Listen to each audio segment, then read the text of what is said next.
Welcome to the ACES AI ML on the Intel PVC GPUs short course offered by Texas A&M High Performance Research Computing. My name is Zhenhua He. I'm an associate research scientist at Tamil HPRC.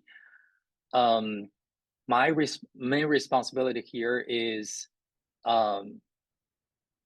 introducing like the novel technologies here to nationwide access community. And also I'm responsible for benchmarking these novel technologies like liquid composability and different hardware accelerators like Intel PVC GPUs. I also benchmark some other graph core intelligence processing units and also Grace Hopper super chip and others. So today we're going to be teaching how to use the Intel PVC GPUs.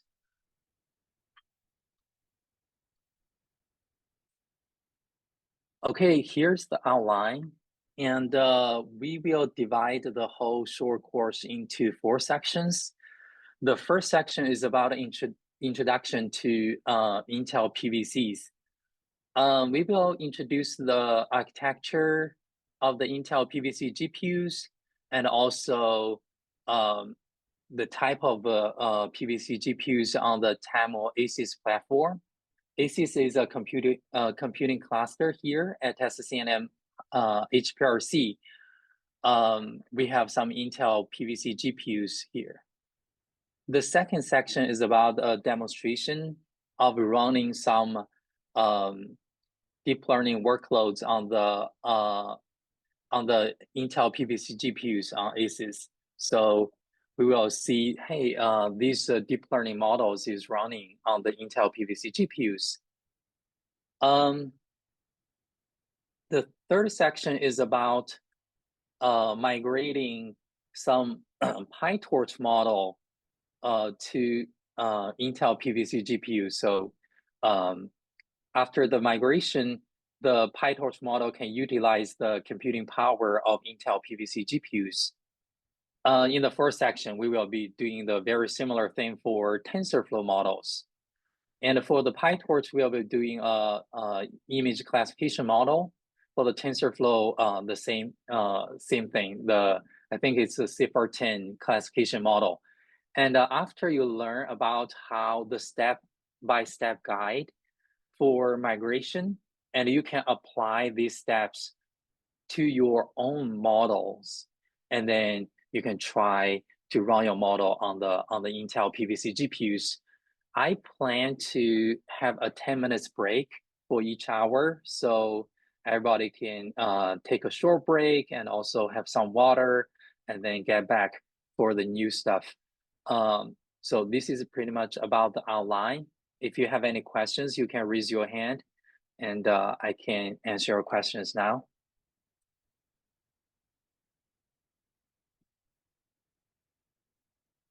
If not, we can move on. Okay, the first section is about introducing Intel PVC GPUs. Because we are using the Intel PVC GPUs on the NSF-funded ACES computing platform. So first, let's introduce the ACES computing platform first. ACES stands for Accelerating Computing for Emerging Sciences. And the project mission is to offer an accelerator testbed. Actually, we just ended the testbed phase. We are kind of in a transition phase to production. So ACES has many types of accelerators. We will introduce a little later. And for the researchers who work on numerical simulations or AI/ML workloads, they can utilize these accelerators to speed up their scientific research. Also, ACES provides consulting, technical guidance, and training to researchers. For example, like this short course, we will be training researchers, training you about how to use these Intel PVC GPUs for your own workloads. And also we provide consulting, and you can, even after this short course, you can still contact us about your questions of like using different types of accelerators. And also we collaborate on computational and data-enabled research with other HPC centers and universities like Texas Tech, Texas Advanced Computing Center, and University of Florida. And we have been working with each other to do some benchmarking research. And we kind of like benchmark for these different types of accelerators, and we publish papers. So we also welcome collaborations from you guys. And if you want to migrate your workloads to, for example, Intel PVC GPUs or Graph-Core Intelligence Processing Units, you can contact us, and we will try our best to help you migrate your workloads. And then we will be able to use you benchmark these accelerators with your specific workloads or scientific models. So we are always open to collaborations. So ACES is a composable computing platform. And what does composability mean? So here's a diagram here. So when we talk about composability, we are comparing it to the traditional layout of computing clusters. For example, there are some traditional, like the Grace cluster at Texas A&M University. It's a traditional server traditional computing cluster, and for each computing node, for example, we have some A100 nodes. We have 2 A100 GPUs, some memory, and some CPUs as well. And also for the T4 nodes, we have 4 T4 GPUs, some memory, and some CPUs as well. They are fixed, they are static. So you cannot easily move these GPUs or memory around and then compose another node. But with the composability, we can use liquid fabric to compose the nodes. For example, here you can see we have pools of resources. For example, the server pool, accelerator pools, like the GPU pool, FPGA, or other accelerators. And also we have memory pool of SSDs, Intel Optane SSDs. By using liquid fabric, these resources can be pooled to compose a node that to satisfy the user need. For example, here we can compose like 16 A100 GPUs to a node, so you don't have to run a workload with this many A100 GPUs across many nodes. We know that the communication overhead across node is large. So so this is one configuration, and this kind of a dynamic resource allocation kind of optimize the resource usage in a data center. For example, if we have these in the traditional layout, for example, we have 4 GPUs on a node. We cannot, for example, one user take up the whole node, but he just use 1 GPU. So the 3 GPUs will be idle, and they are kind of like wasted and waiting there. But for this composable layout, if the GPUs are in a pool, we can still kind of like use these idle GPUs to form another new node for a different user to use. So this kind of optimize the resource usage, right? So this is a good thing for the composability. Okay, continue. So as I said, ACES is a computing platform with many different types of accelerators. Here's a table of the different accelerators. The first one is called GraphCore IPU. IPU stands for Intelligence Processing Unit. We have 32 IPUs. 16 of them are clossless IPU. 16 of them are bow IPUs. Bow IPUs are advanced version of IPUs, so it's a little better than the clossless IPUs, but we have both. And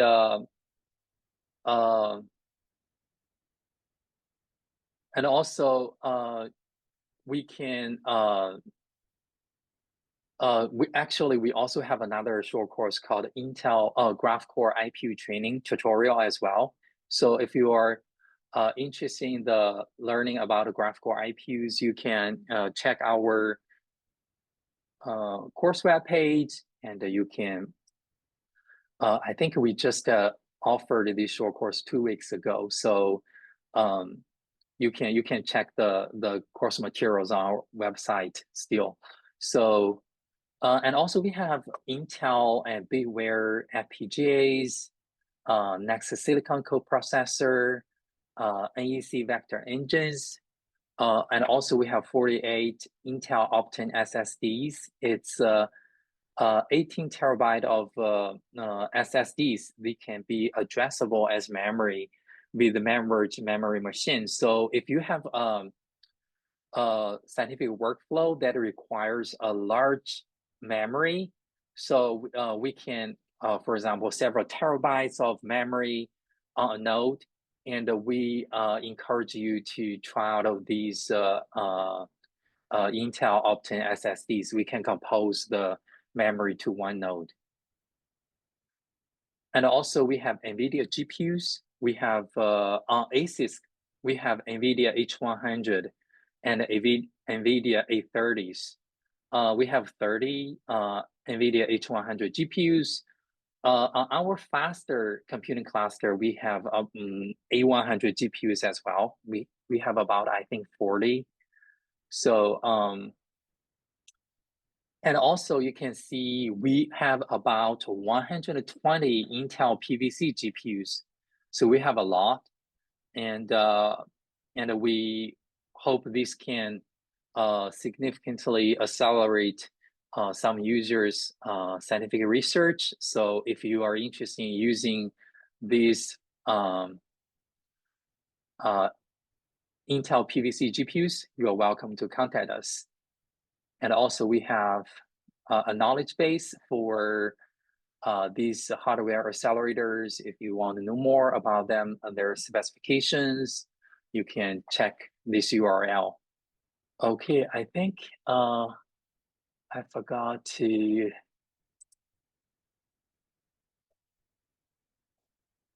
okay, let me and let me check excuse me. So I was trying to look at this one.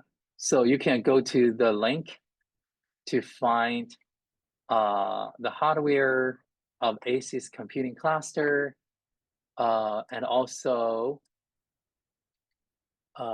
you can do the, give me a second.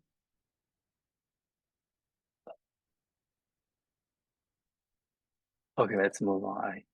So next, I would like to introduce about the specifications of Intel PVC GPUs.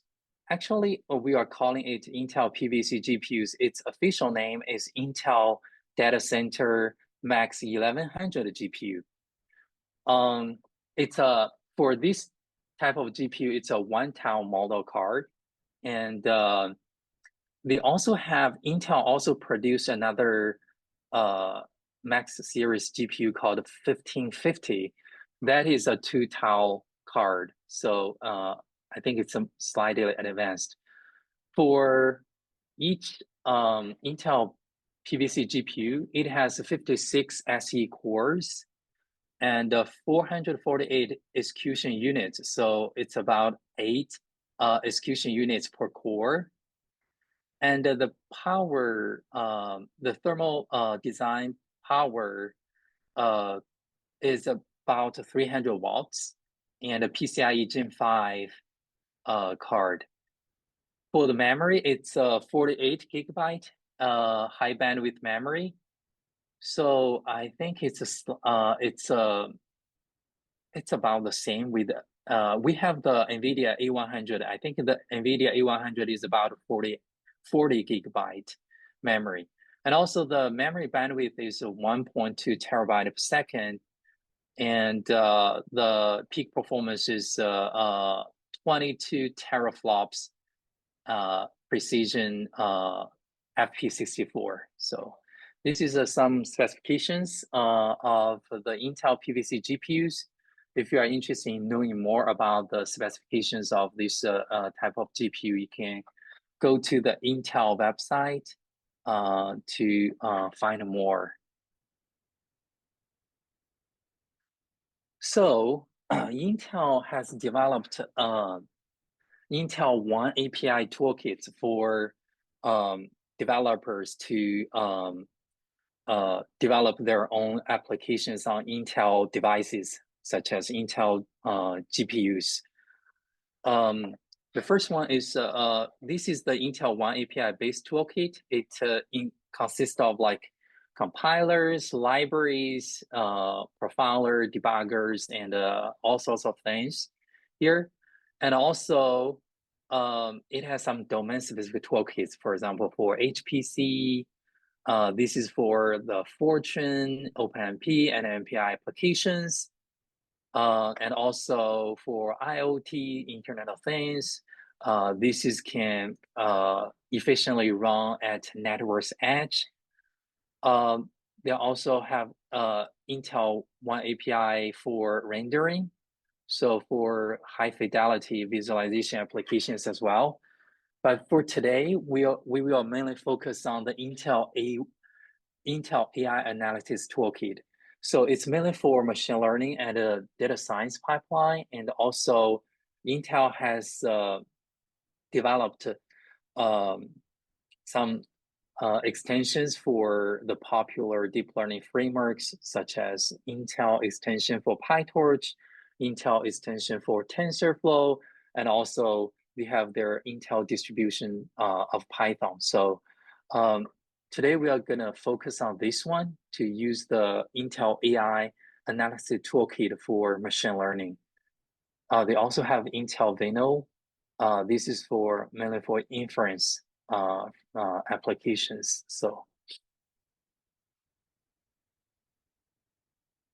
So actually, to facilitate the whole process or the workflow, and Intel has a tool called Intel AI Tools Selector. Here's the link to the AI Tools Selector. Okay, I'm sorry. When I download the slides from the Google, downloaded the Google Slides, so there's a little change here. I think I can move it a little bit further so you can see the URL better. So you can see this is the URL for the AI Tools Selector. And if you have downloaded the course slides, you can click on the link, and this will bring you to this Intel AI Tools Selector. And for example, here we can select AI tools. And also you can choose a preset or customize. Here I choose customize. For example, I want to use pip to install some packages. Sometimes when you choose something, the next level choices, some of the options will be grayed out. For example, here when I choose the pip, I cannot choose the Python version. but you can still choose the next the sub-level of Python framework optimizations. For example, I choose Intel extension for PyTorch GPU because I want to use run the model on GPUs. And also I choose the Intel extension for TensorFlow. So this is just, it's not big enough for the whole screen. So, and after you choose all these, and these on the right-hand side, they will generate the command for you to install the packages.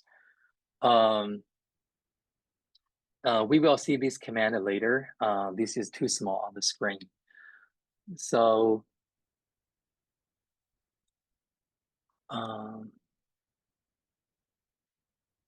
here I want to mention that we also provide our users some data models in some shared directories, ACES, to help them to help their life easier. For example, the data sets,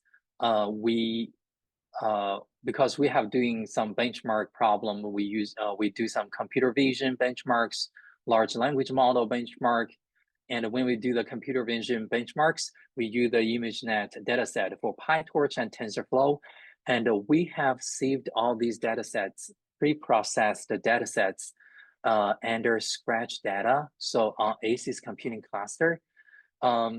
So if you want to use them for your research or educational purposes, you are welcome to use them. These are pre-processed, so you don't have to do more work like downloading the computer, downloading the data set, or pre-processing. It might take some time. So you're welcome to use these. And also we have saved the Intel AI models ACES computing cluster as well. But it's not big, so you can just git clone their GitHub repo to your personal directory. That's also okay. And also we saved some Intel deep learning containers on the ACES computing cluster as well. The path to it is Scratch data containers, for example, Intel deep learning. We have been using all of these for benchmarking the Intel PVC GPUs. So you are welcome to use them for your research as well. And also for today's short course, I created a shared Python virtual environment in this path. So when we do some exercises, we will just activate this virtual environment, because I know sometimes installing and the packages take a long time. So I just installed everything for you, and we just need to activate the environment. But for your own work load, you may need a different environment, and you can install create your own virtual environment and install the packages you need in your own virtual environment as well. And also we have a setvars script. It sets environment variables for use with the One API toolkit. It's here. Also software HPRC, software One API. We have a few different versions of One API, so you need to specify the version of One API you want to use, and then run this script, setvars.sh. We will see it a little bit later. Before we move on, I would like to introduce you about some resources from us. And the first one is our webpage. For example, the Tamil HPRC, if you click on that link, and you can see the status of our cluster. For example, this is ACES, and you can check the nodes, usage, cores, and jobs, and how many are running, how many are queued. Sometimes if, for example, we have some maintenance now, going on now. So these node usage for faster cluster is 0. So now we have some like about 70% of the nodes have been are being used now on ACES. So another useful resources is about the ACES Quick Start Guide. If you click on the link, and also it tells you about the usage policies, user guide. If you click on the user guide, you can see a lot of different useful things, hardware and batch systems, how to submit a job using the Slurm. And also, if you are interested in graphical IPUs, you are welcome to check out our knowledge base here. And also we have classes of IPU, ball IPU, MemVerge, and the Intel PVC GPUs, for example, here.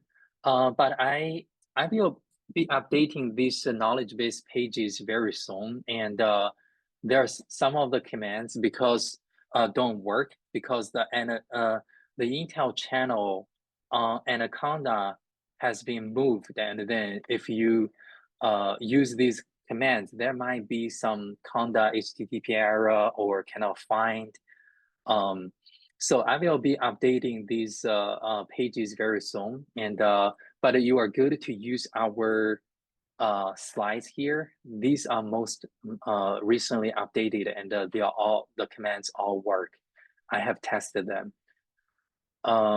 And the next one is about ACES Open on Demand portal. We'll be using, this will be give us access to the ACES computing cluster. We'll be running the workloads on ACES cluster through ACES portal. So if you click on this, you can see, okay, because I have saved the password and my username, so it just let me log in. Next one is about access documentation. Some of you may wonder, hey, I'm just in your training allocation. The training allocation is short. Probably we will be ending. We will be moved out of the training allocation in about like a month or so. How can I get a longer allocation so I can use for my workflow? Yeah, you can go to the access allocations. You can apply your own allocation from here. For example, here, if I get allocations and then get started, you can click on the project types. You can see we have different project types. And the first one is a smaller allocation called Explore. And you can start with the smaller allocation first, and it's easier to apply. And for example, it's only require you an overview of your research. But for Discover allocation, you will need a one-page proposal. For Accelerate, it's a three-page proposal. For Maximize allocation, you will be needing to provide more like 10-page proposal, and the review period will be longer. And so I strongly encourage you to use the Explore first. But I think currently we are in the transition phase for ACES computing cluster. So we do not support a Maximize yet. So we mainly support these three types of allocation. If you are interested, you can apply for them and then exchange credits to ACES, and then you will be able to use the different hardware accelerators on ACES. And then also we have a HPRC YouTube channel. For example, if you have missed some short courses from us, you can still find some of the video recordings from us here. For example, if I have missed the IPU training short courses, I can just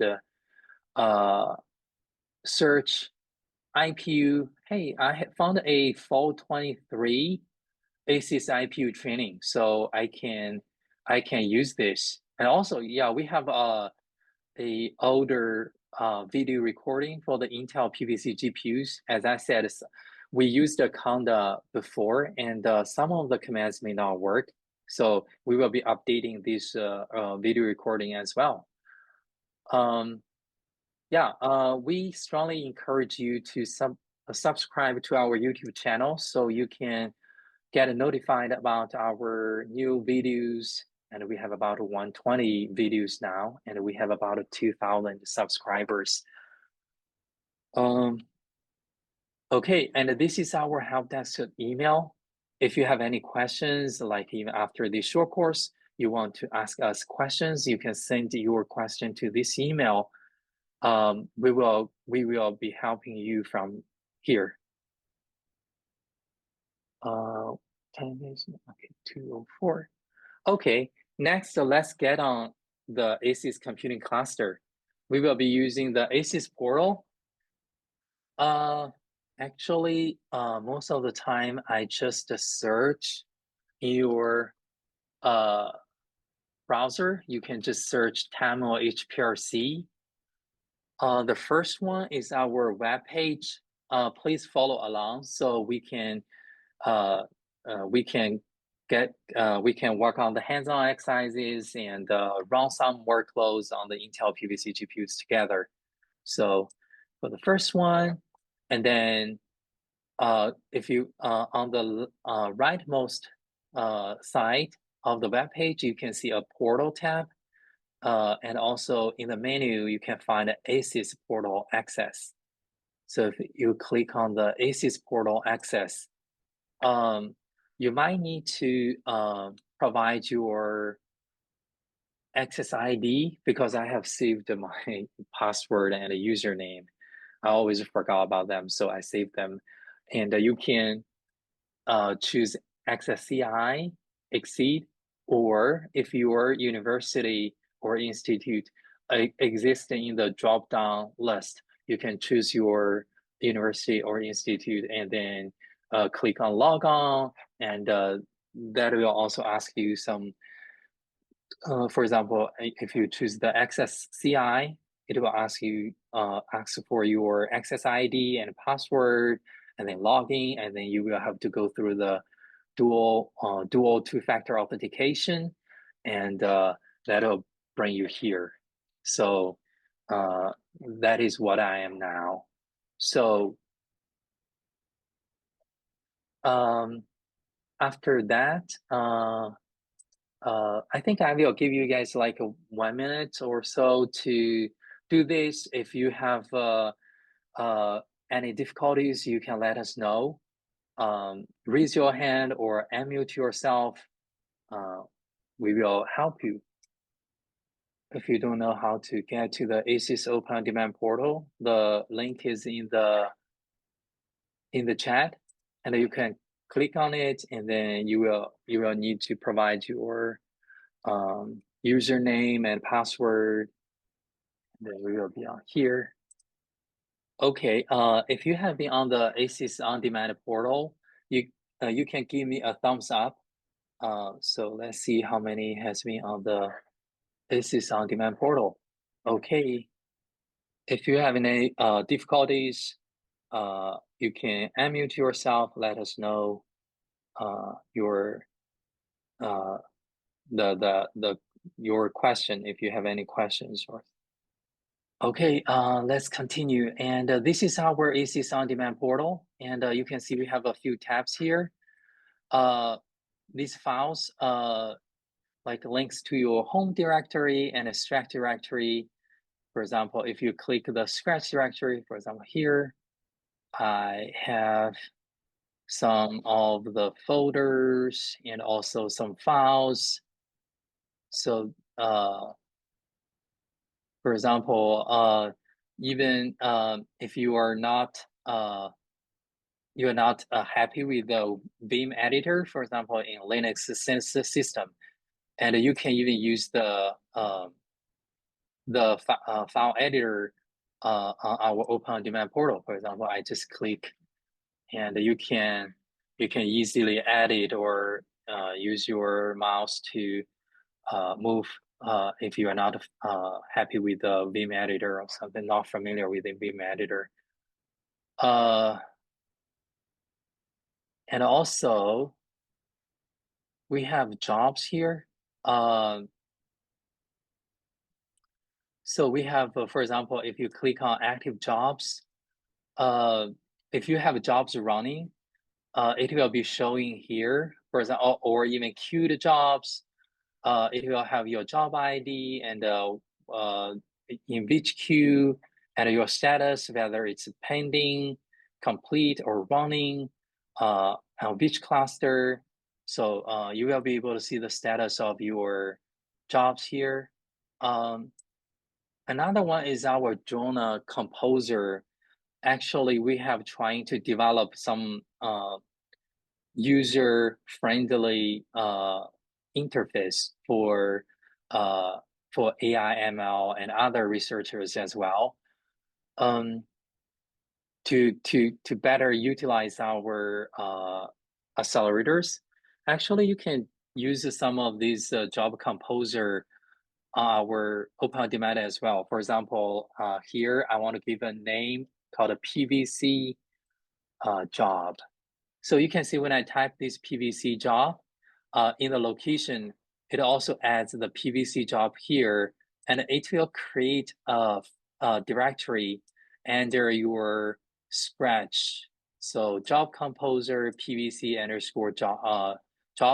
Now, you may not have all the environments like I have because I'm developing the different environments now. I haven't made all of them public yet. For example, here, if I use an Intel TensorFlow container as my environment, I can choose this one. And also, if you want to upload some file or your directory for your models, and you can add it from here. But for this one, we don't have to because I have moved the file from the shared directory to run a simple model. If you need some modules, you can load the module, put the name module here as well. So for example, some tool chains, number of cores, 1, number of nodes, 1. For example, I want to use the Intel PVC GPUs. I want to use a total memory of, for example, 50 gigabytes.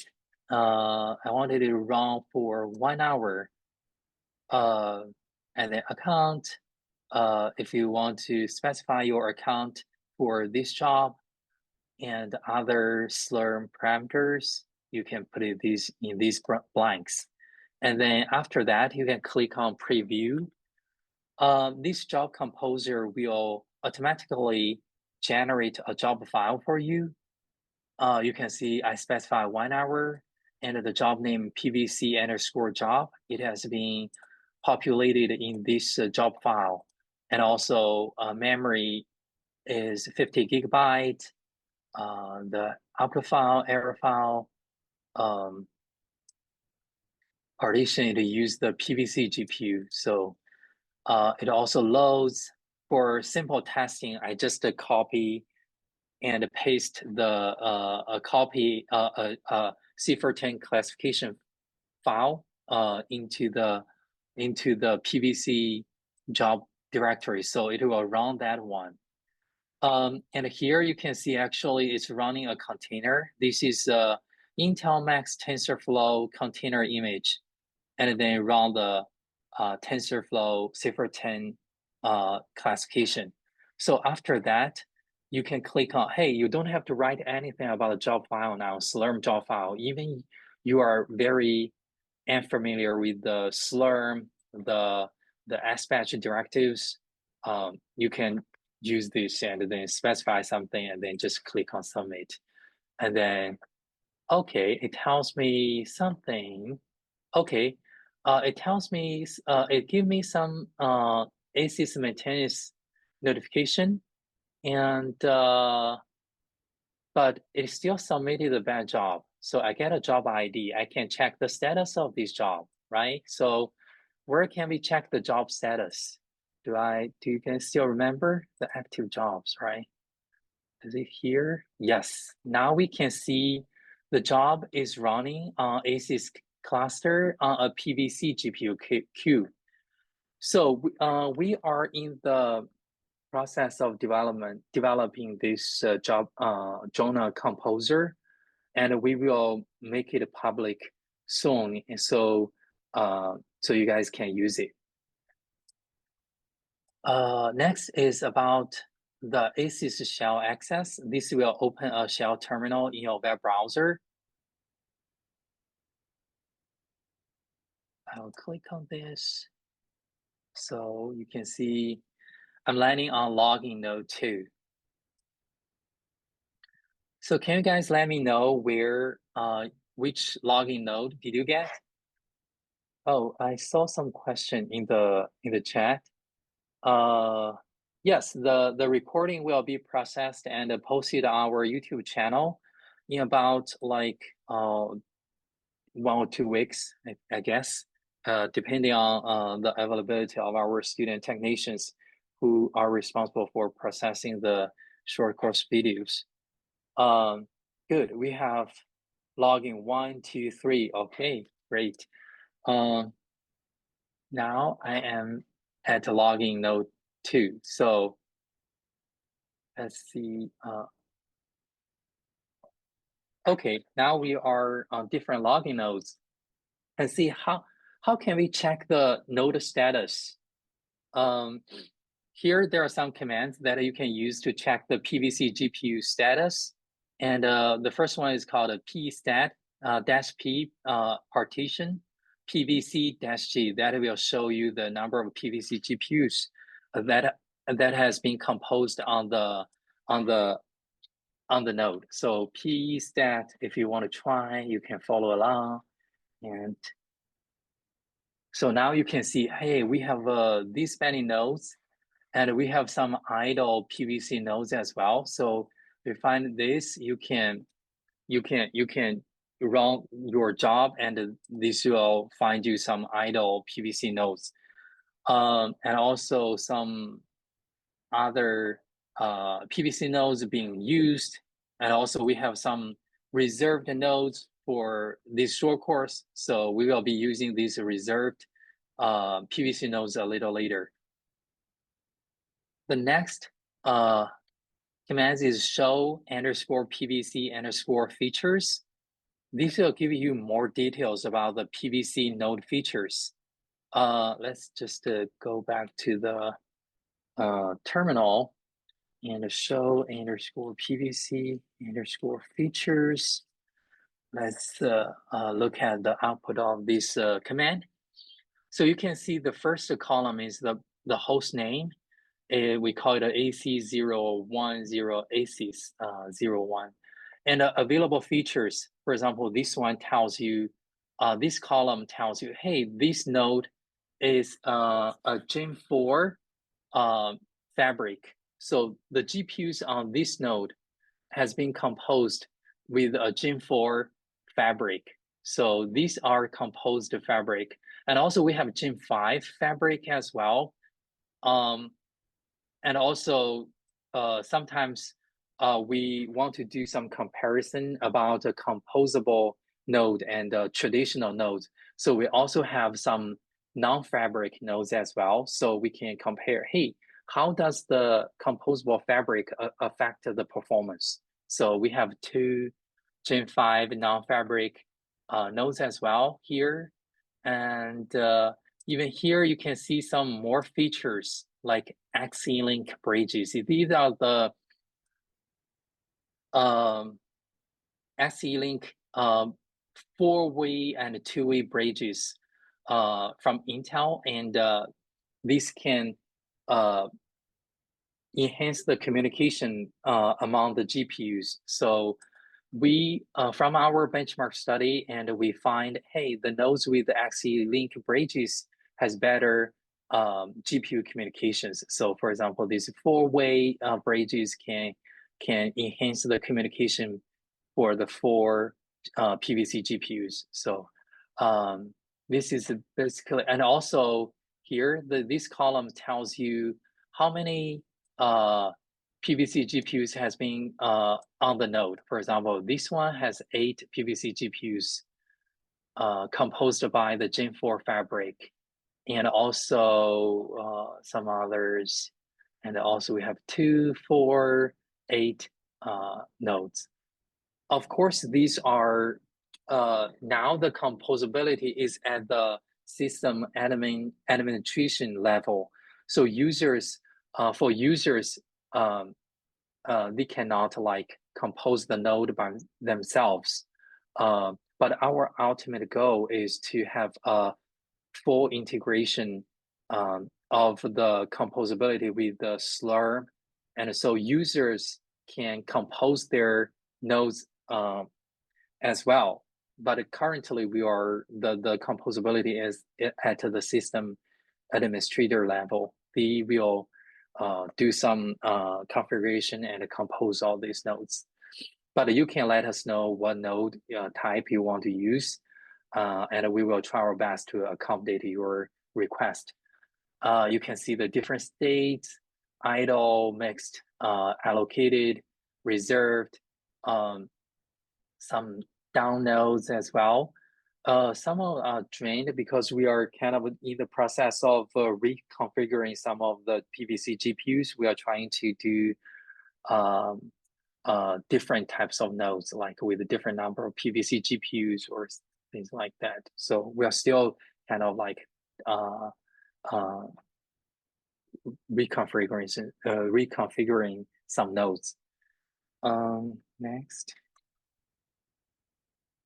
slides will be copying the training material to your personal directory. So here are some commands, and you can first navigate to your personal Scratch directory, cd $ Scratch, and our training material are saved here: Scratch training, ACES _ PVC _ tutorial.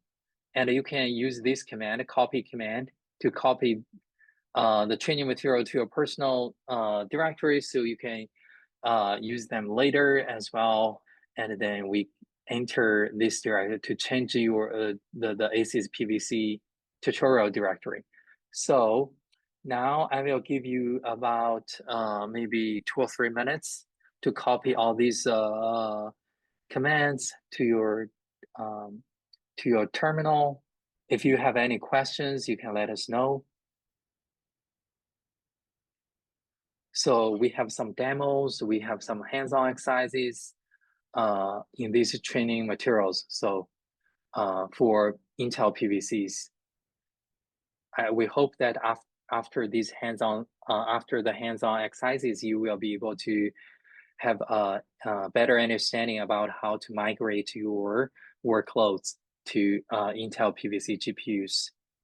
Okay, please give me a thumbs up if you have finished copying these training materials to your personal Scratch directory. Or you can give me a thumbs down. Hey, I need more time. I haven't finished yet. Nice. Okay, if you have any difficulties or encountered any errors, you can always unmute yourself and speak out. So next, what time is it now? It's 2:24. I guess probably we can stop here for about 10 minutes, and then we come back about running some demos of the PyTorch and TensorFlow workloads on the Intel PVC GPUs. So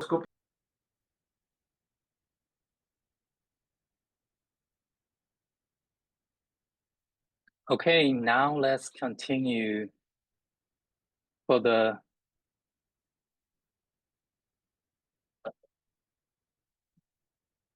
Now let's continue on the short course. Welcome back. And then the next one will be using the PVCs on ACES. I will be demonstrating some of these deep learning models in PyTorch and TensorFlow. So the first option for the environment to set up. Can you guys still hear me?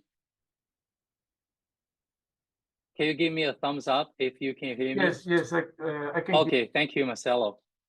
And for the environment setup, the first option is to use a shared Python virtual environment created by Texas A&M High Performance Research Computing. Sorry for the noise, background noise. And actually, you can see for Scratch, ACES PVC tutorial, PyTorch, pt_demo.slurm. And this is also a little bit of formatting issue. So you can see for this job script, we have some commands here. First, we load all the necessary modules. And we module load all these modules, and also we activate the shared virtual environment. I have created this shared virtual environment for you. So in the job script, you don't have to worry about, hey, this is not existing or something. So, and also we will need to use the setVars script to activate the, to set the environment variables for use with the one API toolkits.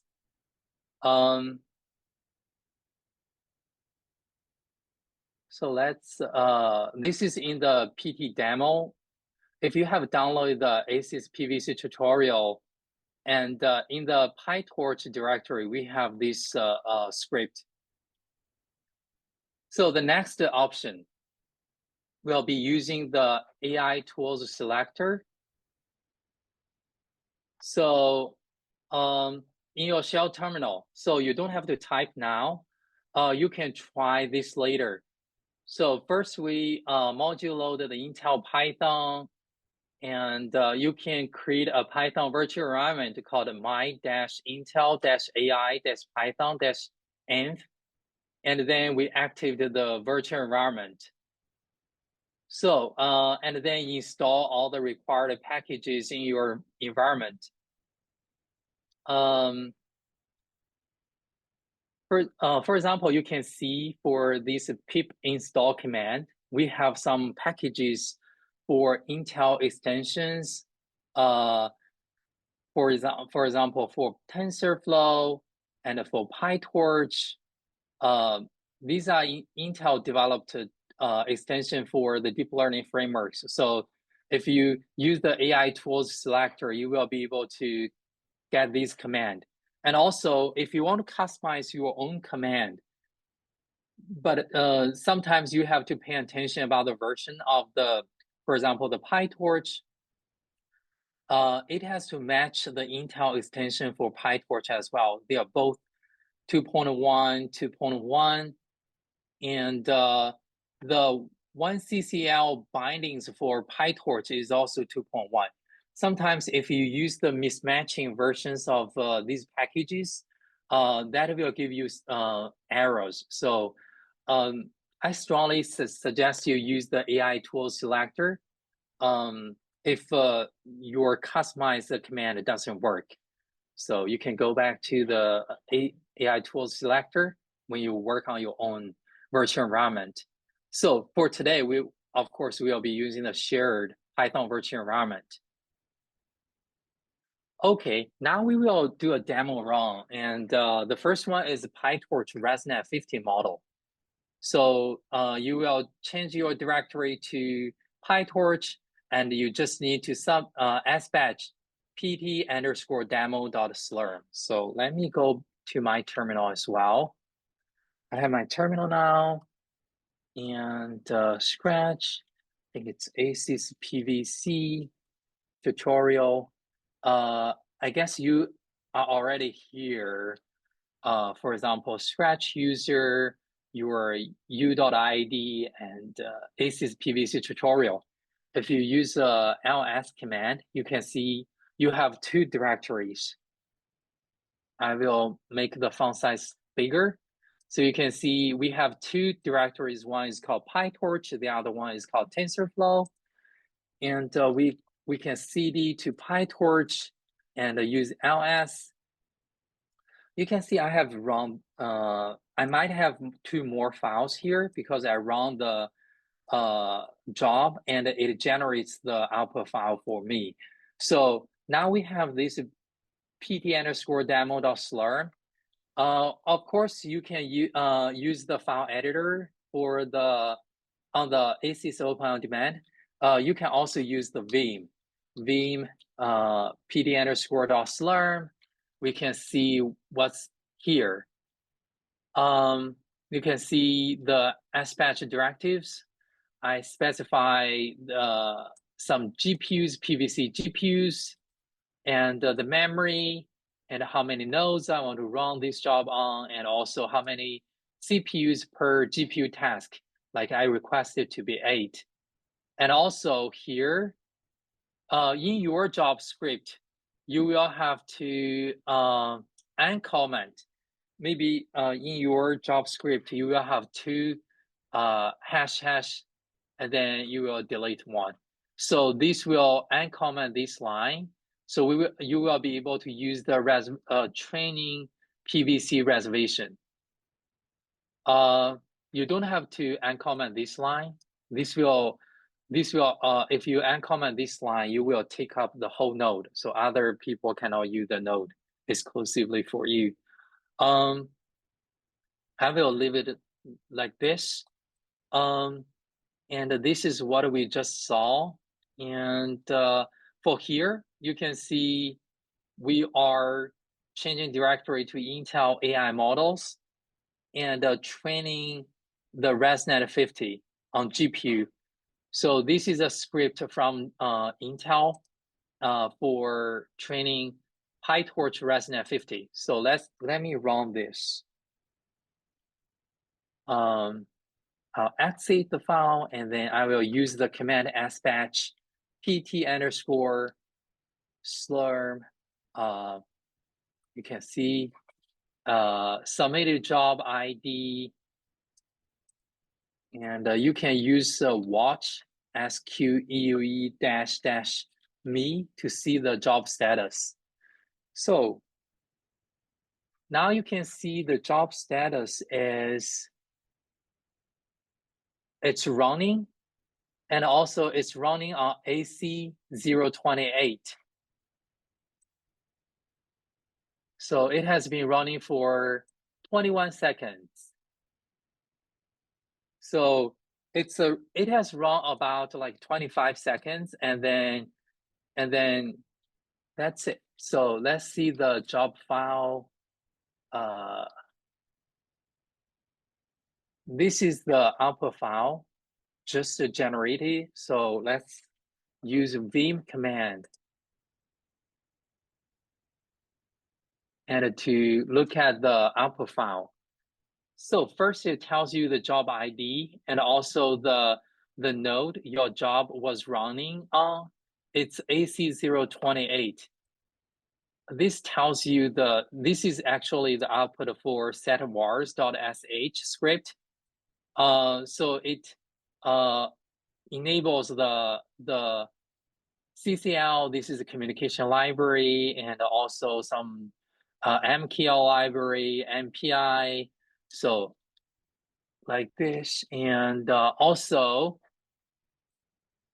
it tells you use the precision BF16 for training. This is a precision. So for this one, it supports brain float 16 precision. Also, it supports FP16 precision and FP32 precision as well. So you can try out different precisions on these Intel PVC GPUs. Here it used dummy dataset for training. Of course, you can use the real dataset, the real ImageNet dataset to train the model. Next, let me make it smaller so we can see it better. You can see it's running, and the epoch is 00. So at the end of the file, you can see training performance. So we can see we get a training throughput of 1,221 images per second throughput with a batch size of 256. And also you can see actually we just run like 25 seconds. It's very short. So we only run about 20 iterations. So it's just a very small part of the first epoch. So to get some quick result, if you want to run it longer, you can change the number of epochs, change the number of iterations. That will make it run much longer. So this is the training throughput.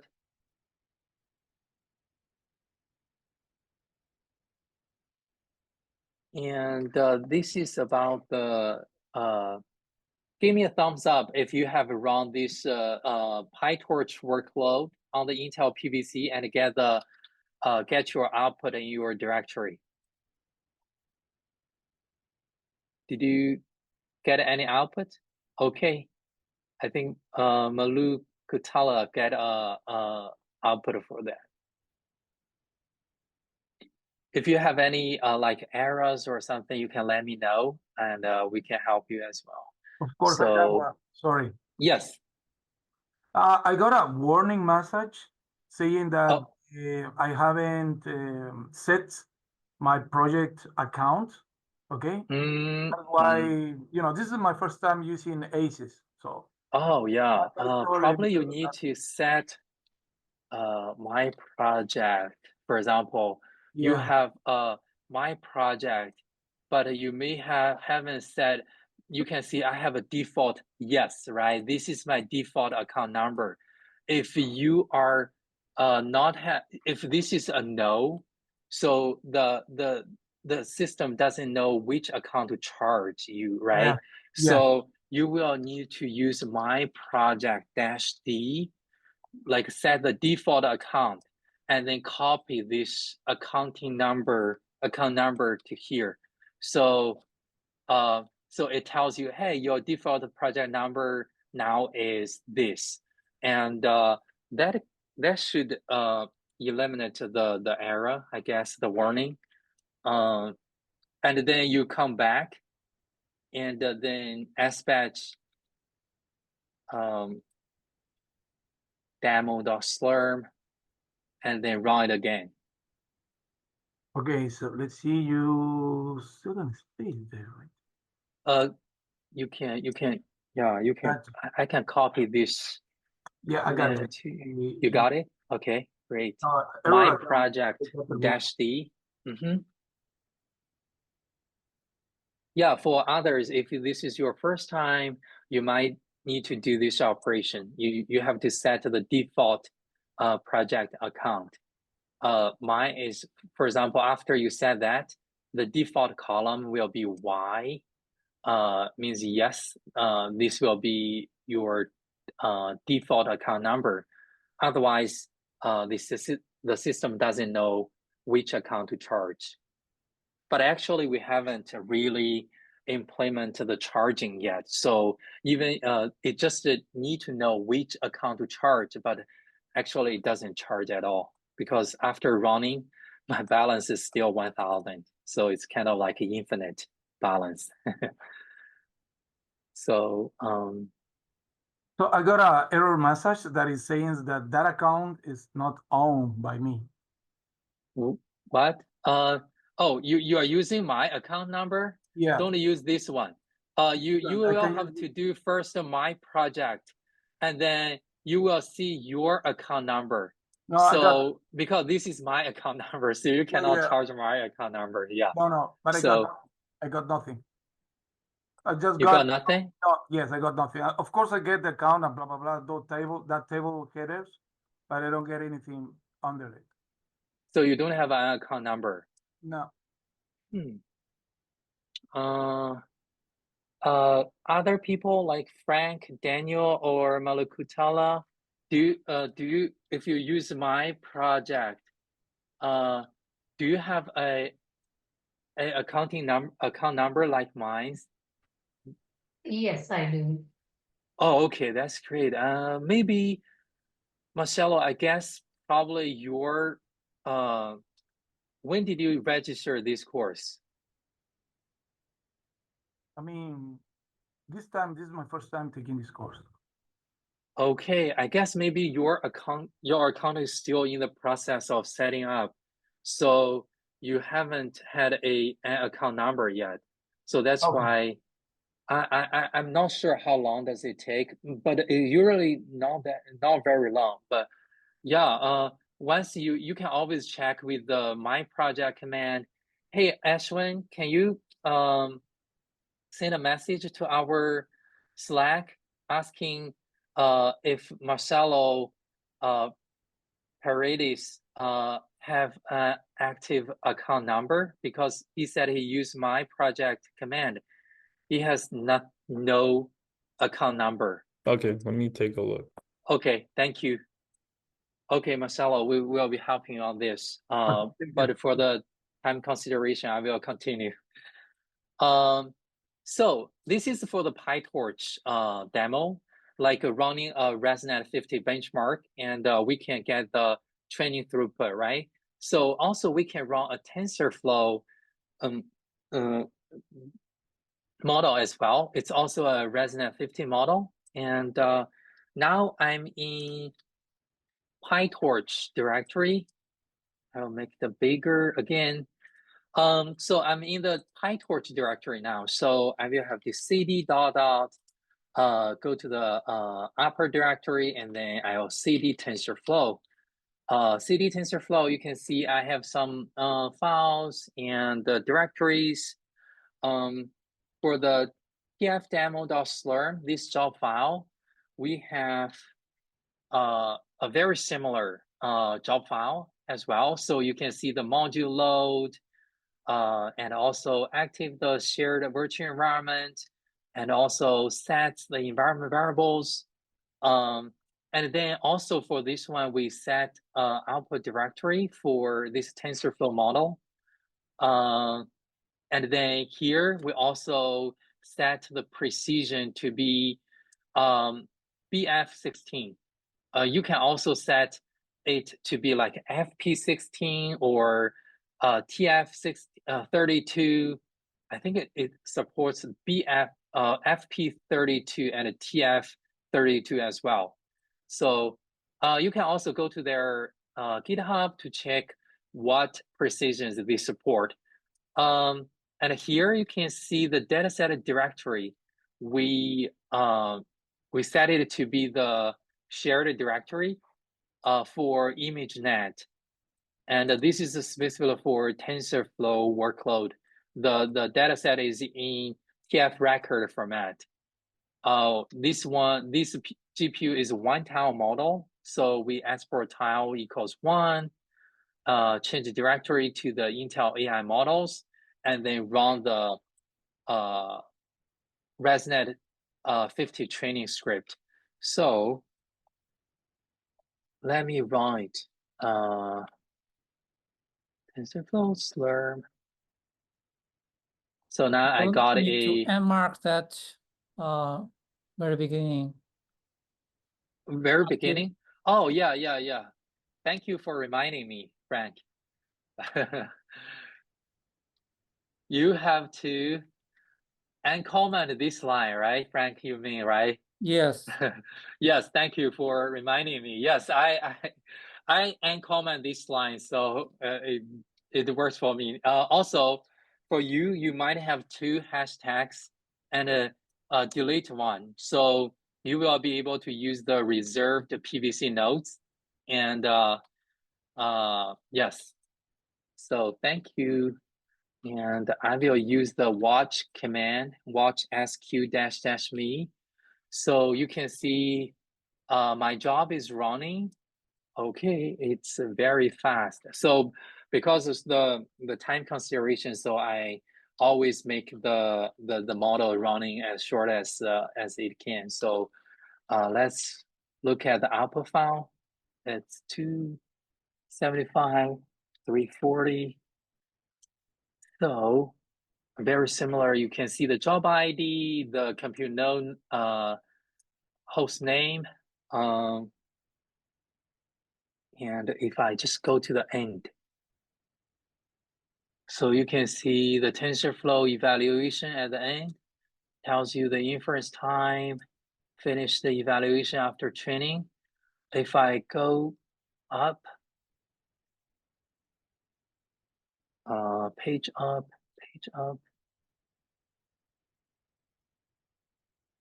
so it have some training.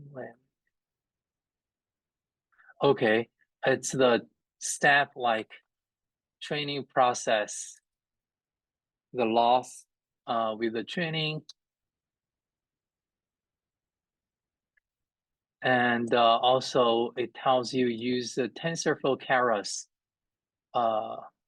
If you can read here, so this assume the X-link bridges across this device.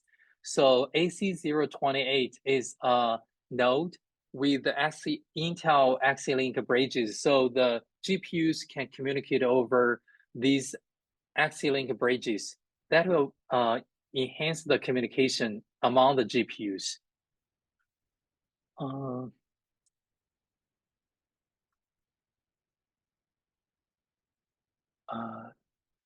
Check for device type XPU is enabled. So it's running on the Intel GPU. So a lot of information, a lot of output from this TensorFlow output. So we don't have to read all of this. So it says running with the default batch size of 256.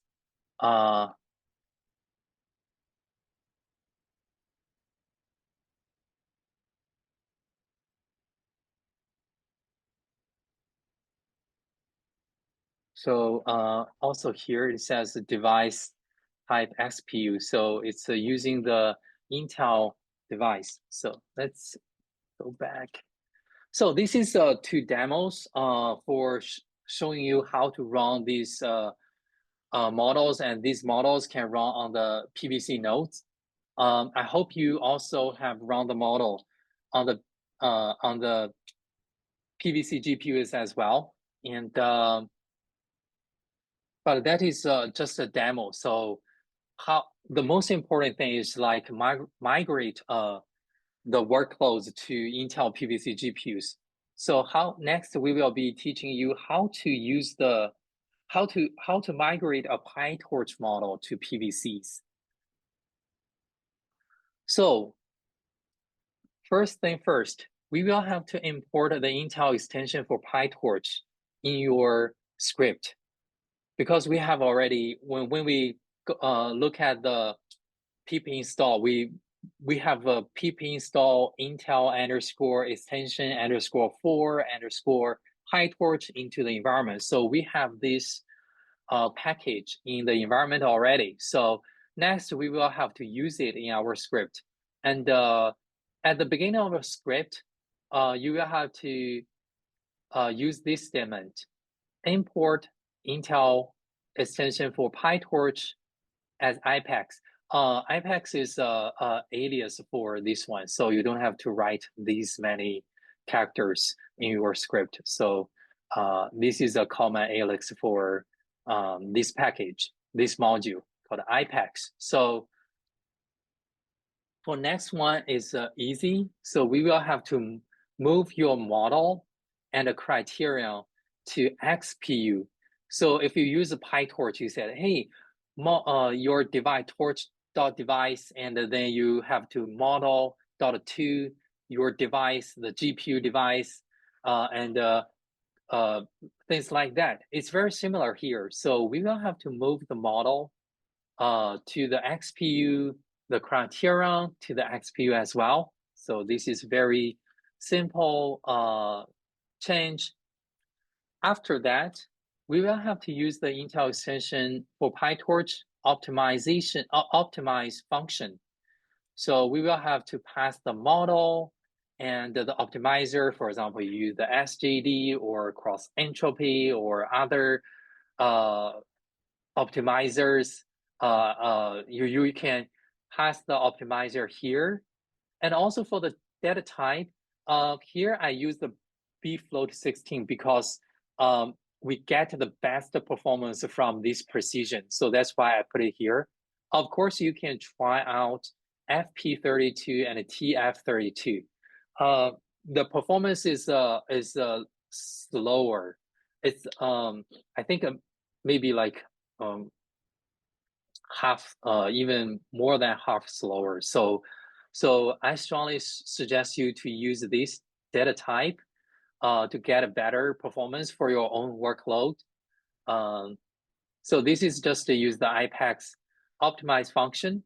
And in your training, in your model training loop, you will have to move the data, your data to SPU, your label or target to the SPU as well. So this is very similar, right? For the Torch device, CUDA device.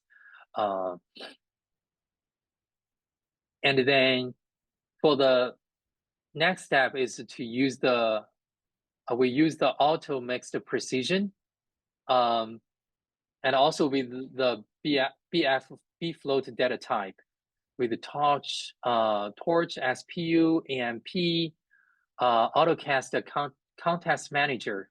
So we will use the Python with keyword and then wrap it for something. So this is torch.spu.amp.autocast enabled equals true, and data type still we use the brain float 16 here. Here we have a hands-on session. So in your PyTorch directory, we have another directory called exercise. In the exercise file, we have a cipher10_pvc_to-do Python file. You can open it with your preferred editor. For example, if you want to use the Vim editor, you can use Vim, cipher10_pvc_to-do.py, or you can use the file editor of the ACES Open Demand Portal. That is easier for editing for some users who are not familiar with Vim. I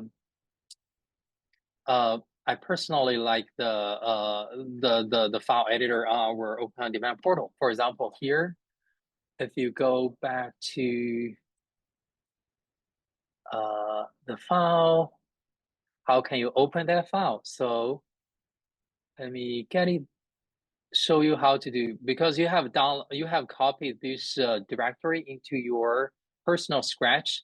So you can click on the ACES PVC tutorial, and PyTorch, we have an exercise folder. And also, of course, I have more files for you because I run the jobs a few more times this morning to make sure it works. Now you will need to open this to-do file. So for example, I can click on this triple dots triangle, and then this will give you a list, and I will click on edit. So now it says, hey, there are some to-do steps here. To-do step 1, import the package of Intel extension for PyTorch and give it an alias IPEX. Write your code below. And here I have import fixme. So I will have to replace fixme and with the Intel extension for PyTorch. I hope I remember the name correctly. If not, as IPEX. So it asks you to give it an alias of IPEX. So after you finish this, you can click on save and then go to the next step. For example, here, hey, it says step 2. Before this step 2, you can see we have created the ResNet 15 model, and also we have the criteria the cross entropy loss as our criteria. And also we have the SGD optimizer and a model train. Here, we will have to move the model and the criteria to SPU, right? You guys know how to do it, right? So it's you can, if you forget, you can always come back to the slides. Hey, this is the second step. Oh, this is how about moving the model and criterion to Intel XPU. So I just see model.2 parentheses comma XPU, and also criterion.2 parentheses XPU. So it's something like this, and you can do it by yourself. So XPU, and you know how to do this. So you can continue to replace the fix me with what I have on the slides. And after that, you can go back to your terminal. This is PyTorch. So we will have to go back to the PyTorch directory and go to the ACES. So you have a Slurm file here. If I use Vim, I will go to the bottom of this file. So actually this file, my file is running the solution file. So after I practice that, I would like to run the to-do file to see if I have migrated it successfully. So after that, you can run this and to see if it works or not. And of course, you can see we have a solution file as well, but I don't encourage you to look at the solution file now. I would like you to work on the to-do file for about 5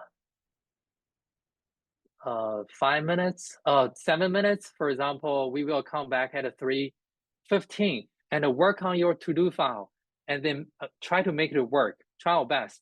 And then after that, we will go through all the steps together. Okay, we will come back at 3:15, and you will need these. You will use these 7 minutes to work on this to-do file. Okay, so.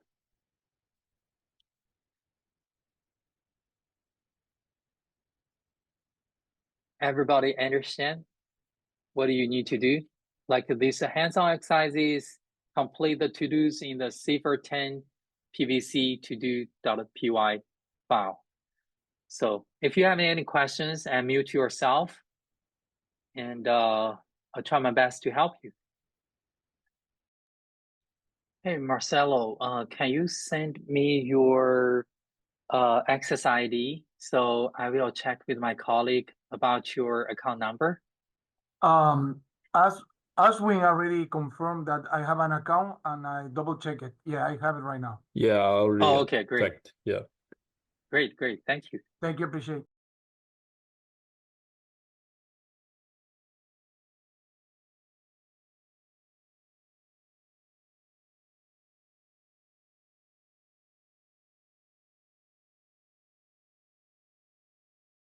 Okay, anyone have successfully complete all the to-dos in the to-do file and get it work?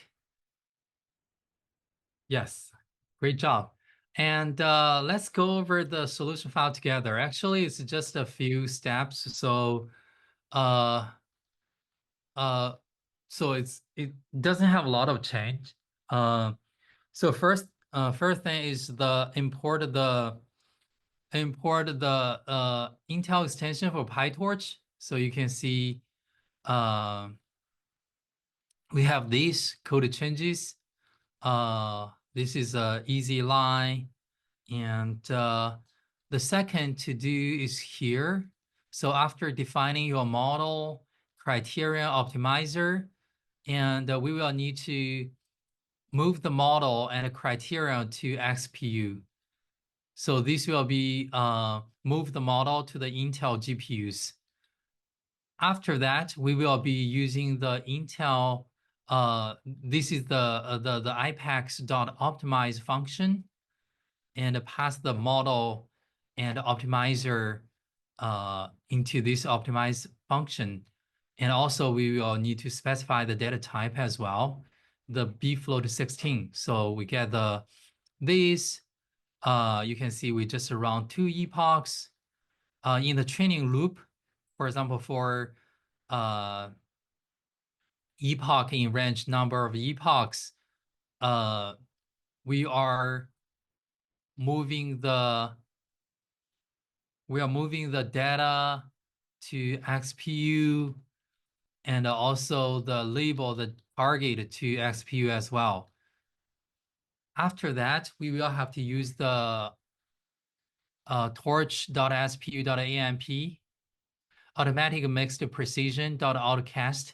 This can provide a better performance. So for AMP, automatic mixed precision. So we'll use this wrapper, and also enable equals true data type, specify the data type to be brain float 16 as well. And I guess that's all. The save the model, execution finished. So that should be all the code changes. I think this is not much. If you have a model, you probably need to change these, make these changes. Let me, I think this might take a few minutes to run it. So I will just show, just open a file that is run recently this morning. And let's look at it. So you can see, go up to the top, very similar. So AC33, it's a Jinfo fabric node.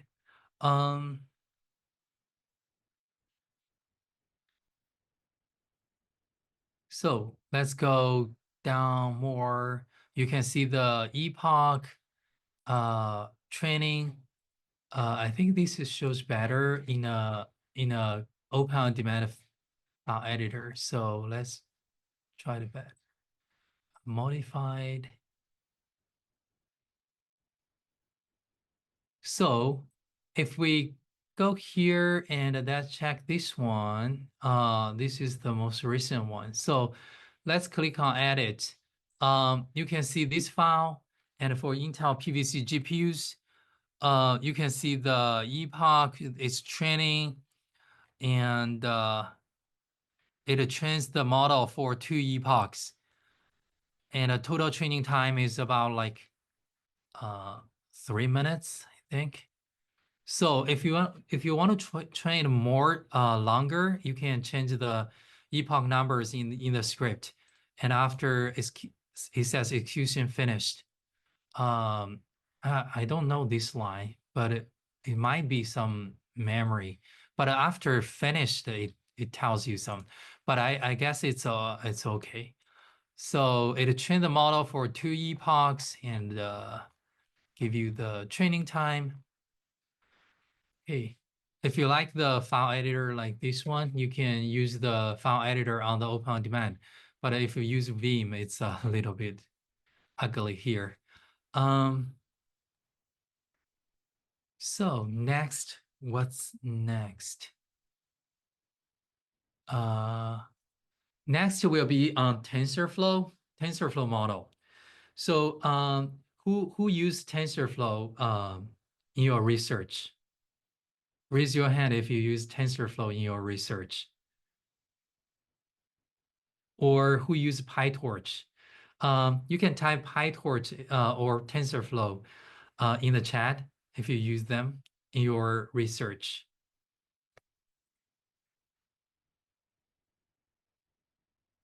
Oh, I can see Frank used PyTorch.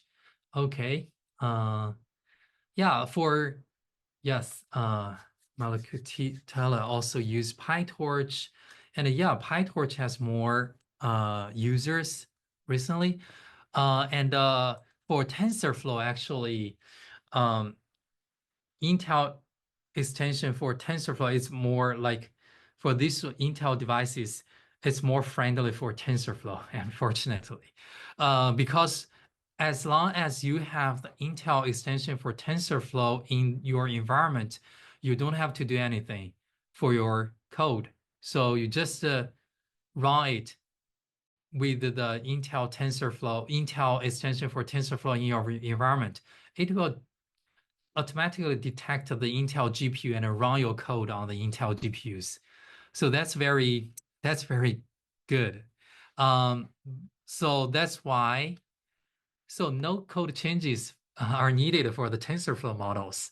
If you have a TensorFlow model, you can try to run it on the Intel PVC GPUs, and you don't have, there is no extra work. So there's a very, because there are no changes, so we don't have a lot of things here for TensorFlow, but we have an exercise, just we can go over it. Let me, this is here, I'm in PyTorch now. Go to my TensorFlow, and we have run the TensorFlow demo, which is the ResNet 15 model training. And now we can go to the exercises. And let's check the Slurm first, the job file first. Go to the top. So you can see it's very similar about the environment setup. Of course, we use the shared Python virtual environment. You can create your own virtual environment as well. So after that, you can see it says uncomment below lines to run the C14 exercises, and you can see now we have this model here, and there is a file called C14_PVC. Let's see if there's anything related to the Intel extension for PyTorch. Let's see the file. Of course, you can use the file editor on the Open On Demand portal. I will use Vim this time. So this is the top. And you can see for this script, we don't even have to put the line of import Intel extension for TensorFlow. So as long as you have this in your environment, all the code will be running on the Intel GPUs. So you don't have to specify anything. You don't have to change your code. And it doesn't have anything about the Intel extension, Intel TensorFlow. So that's a very easy migration, right? So you just have to make sure you have it installed in your environment. Okay, let's run it then. We checked that there is no Intel extension for TensorFlow in the script, but we can still run it on the PVC GPUs. I have your S batch, this job file, and also we can check if it is running on the PVC node. It's AC030, so it's a PVC node. If you are not sure, you can show it here. Grab A030. So you can see it's a PVC node, and I'm using this node as well. So even if I didn't specify anything in the code, it can still use the PVC GPUs. You can run it, so it's very easy for the TensorFlow model. Although for the PyTorch models, it's not that hard because you just need to add a few lines of code and move your model and criterion and your input and the target your data to the Intel SPU. That's all what you need to do. And so let me check. It's still running. Like this one maybe it takes a few minutes.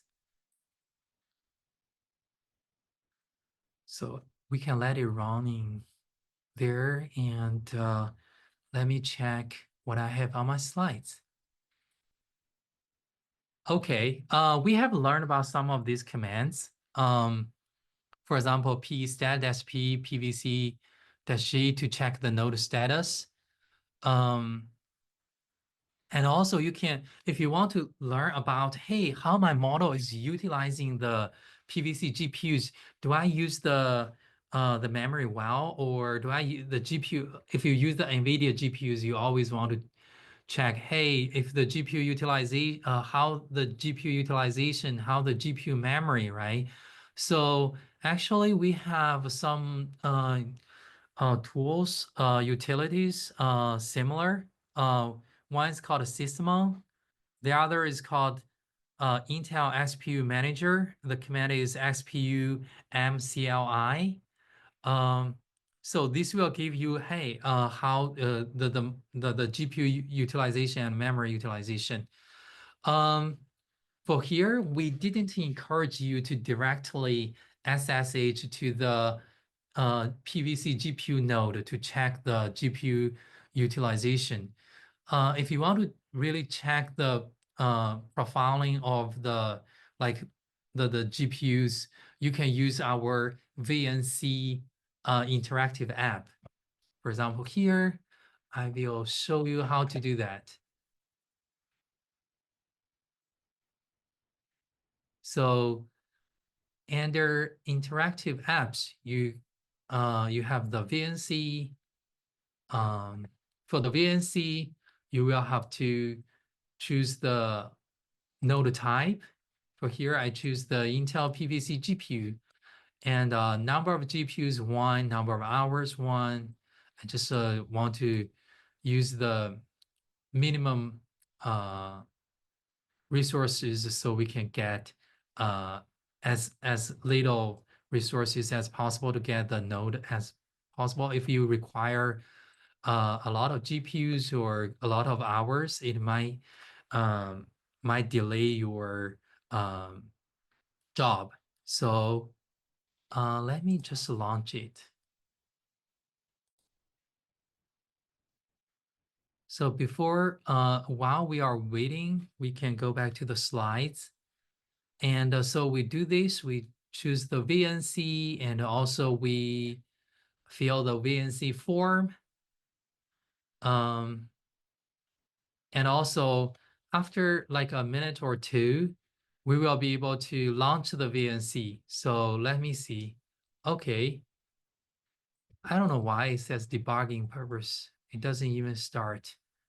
Okay, it might have some problem there for the VNC session now. But actually, when it's working well for the VNC, you should have this launch VNC. So I guess we do not have the PVC node now. So you can click on launch VNC, and you can open this. From here, you will be landing on the PVC node. So from here, it's like a terminal, and you can type your command here. For example, I cd change directory to the PyTorch exercises, and I module load the Intel Python and active to my Intel AI environment. Okay, also module load the Intel 2-chain as well.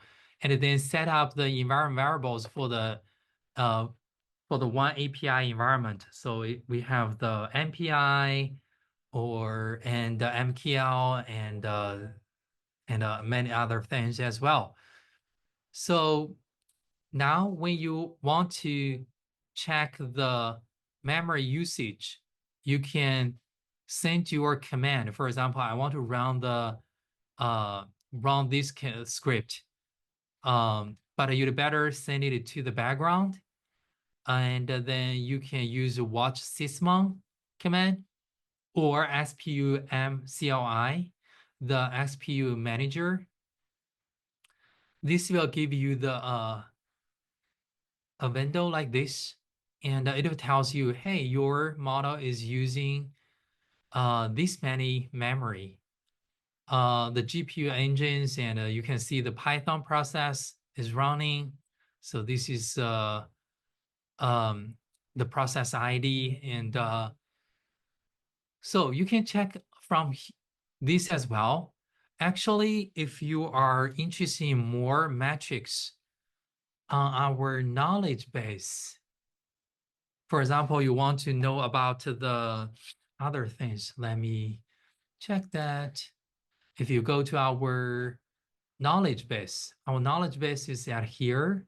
Click the W icon and user guide, ACES, and here there's a Intel PVC GPU knowledge base.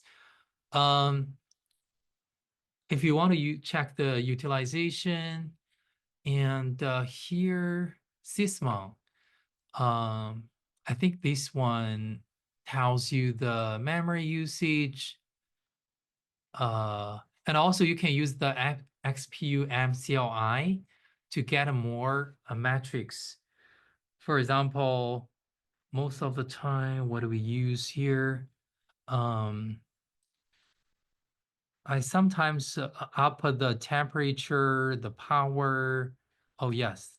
For example, if you specify, for example, SPU-MCLI dump, and it tells you the, for example, 0, you put a -M0, it tells you the GPU utilization, and also if you specify 1 as well, it tells you the GPU power, GPU frequency, the port temperature, memory temperature, and even the memory read and write speed.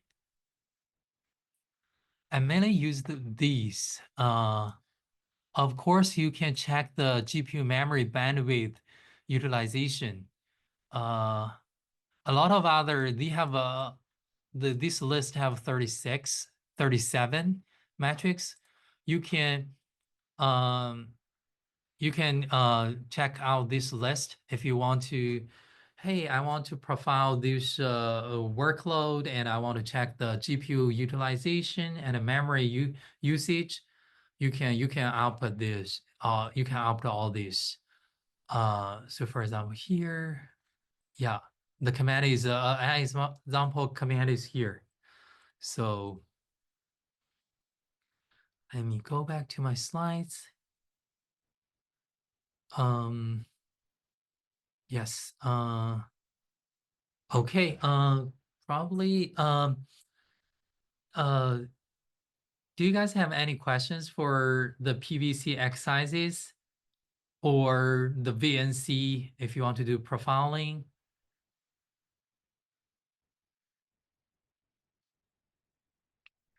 Okay, if you don't have a question now, for example, when you're migrating your workload later and you find, hey, I have some errors and I have some questions, you can email your questions to our help desk email, help@hprc.tmu.edu, and we will be able to help you from there.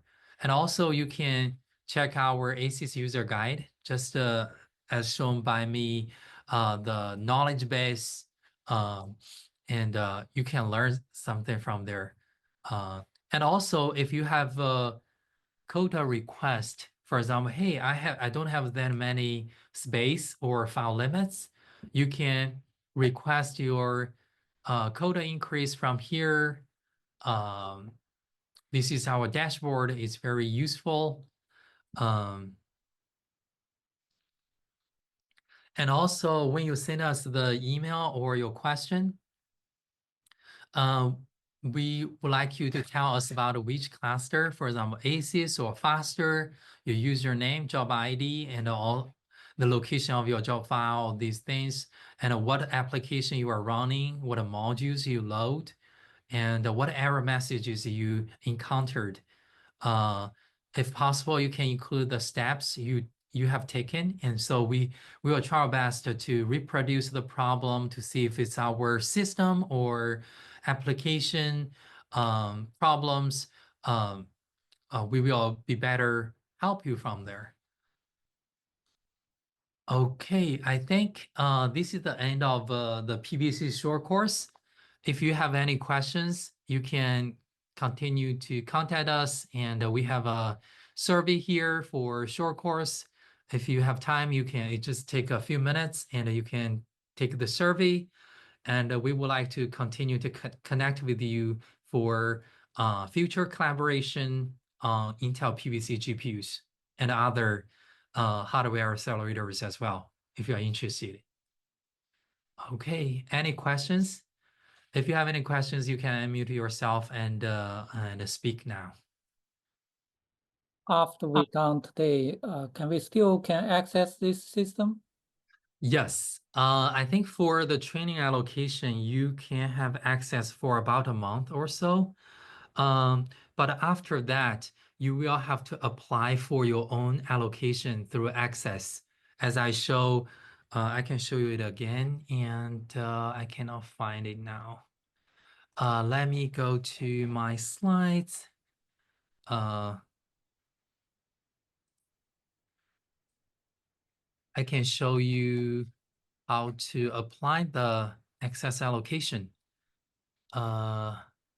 Where the resource on my resource page. If you have the course PDF, you can click on the ACES documentation.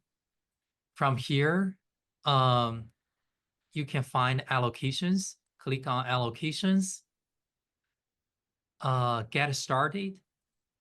So you will see these three, a list of 3 items, and click on project types. So it will tells you, hey, there are several different allocation types, and you can apply for explore, discover, or accelerate, or even maximize. But now we do not support maximize yet. In the next round, in the next phase of ACES computing cluster, we will be supporting this one. But currently, we are supporting the first 3. I think that's still a lot. So you can, but I encourage you to apply for the smaller one, explore, to do some testing, because we haven't implemented the charging on ACES yet. So although the credits is not that big like Discover or Accelerate, but you still like kind of like infinite credits. So because it just require an overview. For the accelerate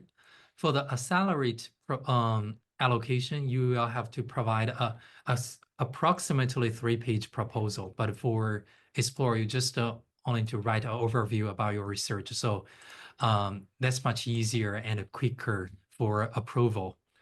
And after you get the access credits, you will have to exchange the credits to ACES service units, and then you will be able to continue to use our machines and the accelerators. Okay. Answer your question? Yes, that's right. Okay. Is there any way I can download the access files? Download the access files? You mean the training Today. files? Oh, you mean Today's the access files, files, right? Yeah. Okay. You can download them. For example, here, you save it in your Scratch, right? Yes. And also you have this ACES PVC tutorial, right? Yes. If you click on these triple dots, this Okay. arrow, and then you can, hey, I want to download this. It will preparing to download. I guess it will download. And then do you see my window for downloading this? Yes, yes. I'm downloading to my desktop. Let me try. I haven't downloaded before. So you can see it's downloading.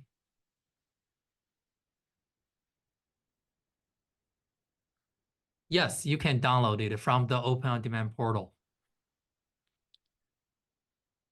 Okay, I got it. Yes. Thank Yeah. you. Appreciate it. Okay. Thank you, Frank.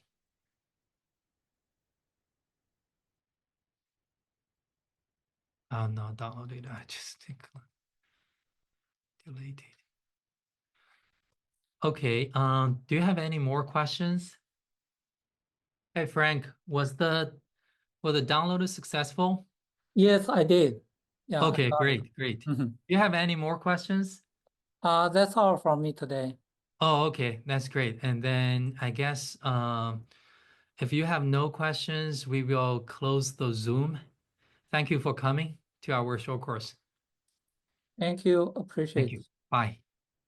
Bye.